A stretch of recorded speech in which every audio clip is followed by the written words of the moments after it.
हिमाचल चुनावों में ओपीएस सबसे बड़ा मुद्दा है। कांग्रेस ने हिमाचल में पहली कैबिनेट में ही इसे लागू करने की घोषणा कर दी है। बीजेपी भी लगातार ओपीएस पर संवेदनशीलता से विचार करने की बात कर रही है, तो प्रदेश में इसे बंद करने का ठिकरा कांग्रेस पर फोड़ रही है।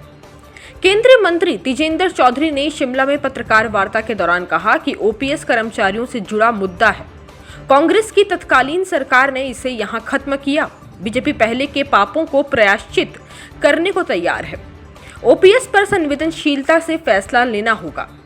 बीजेपी का चुनाव विचार को लेकर होता है कि जबकि कांग्रेस परिवारवाद और सत्ता में रहने के लिए चुनाव लड़ने वाली पार्टी है। जब ये सत्ता से बाहर हो जाते हैं तो इधर उधर भटक कर मंत्री बनने के लिए दल बदलते रहते हैं। जितेंद्र ने कहा कि हिमाचल में विकास के लिए फिर से डबल इंजन की सरकार की जरूरत है। उन्होंने कहा कि बीजेपी में कोई बगावत नहीं है। बीजेपी में एक प्रक्रिया के बाद टिकट दिया जाता है। यहाँ एक परिवार टिकट वितरण नहीं करता है। उन्होंने कहा कि देश हित के लिए अगले 25 साल भारत को विश्व पटल पर एक शक्ति बनाने के लिए पीएम मोदी के साथ बने रहना जरूरी है और हिमाचल को भी अपनी भूमिका निभानी है। इसीलिए यहाँ भाजपा सरकार का चुना जाना जरूरी है। उन्होंने बताया कि केंद्र सरकार ने 1500 ऐसे नियम कानून बदले हैं जो जनहित में नहीं थे अथवा समय के साथ अनिवार्य नहीं थे और इन बदलाव से लोगों को लाभ हुआ है।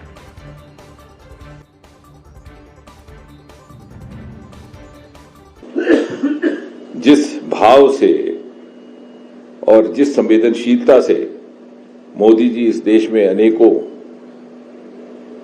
नए कदम भी उठा रहे हैं, नए निर्णय भी ले रहे हैं, क्रांतिकारी काम भी कर रहे हैं, उनको प्रदेश में उसी प्रकार से लाभ मिले, उसके लिए अनिवार्य है कि ये सरकार इसी प्रकार जारी रहे।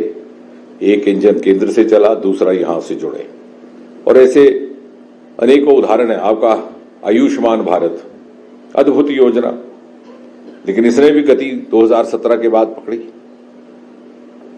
आज स्थिति यह है कि यदि आप आंकड़े देखें तो हिमाचल प्रदेश में ही लगभग 3 लाख लोगों का पंजीकरण हो चुका है। उसमें से 1 लाख मरीजों ने इसका लाभ भी ले लिया और उसके साथ साथ डबल इंजन ने हिम केयर योजना जोड़ दी, जिसके परिणाम स्वरूप 5 लाख और पंजीकरण हुए और 4 लाख मरीजों को लाभ पहुंचा।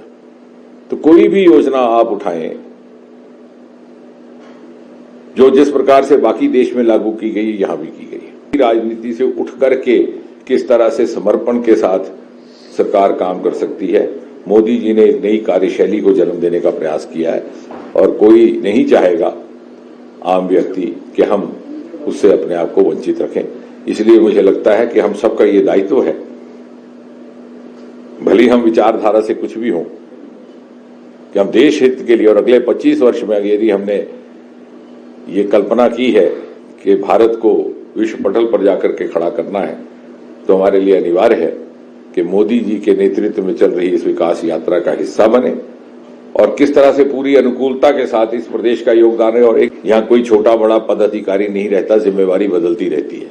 और आपने देखा होगा कोई भी चुनाव हो, चाहे पंचायतों का हो, चाहे जिला परिषदों का हो, चाहे विधानसभा का हो, चाहे लोकसभा का हो, चाहे एक प्रदेश में हो दूसरे प्रदेश, चाहे पूर्वोत्तर में हो दक्षिण में हो, प्रधानमंत्री जी से लेकर के नीचे तक प्रत्येक कार्यकर्ता उसमें भाग लेता है।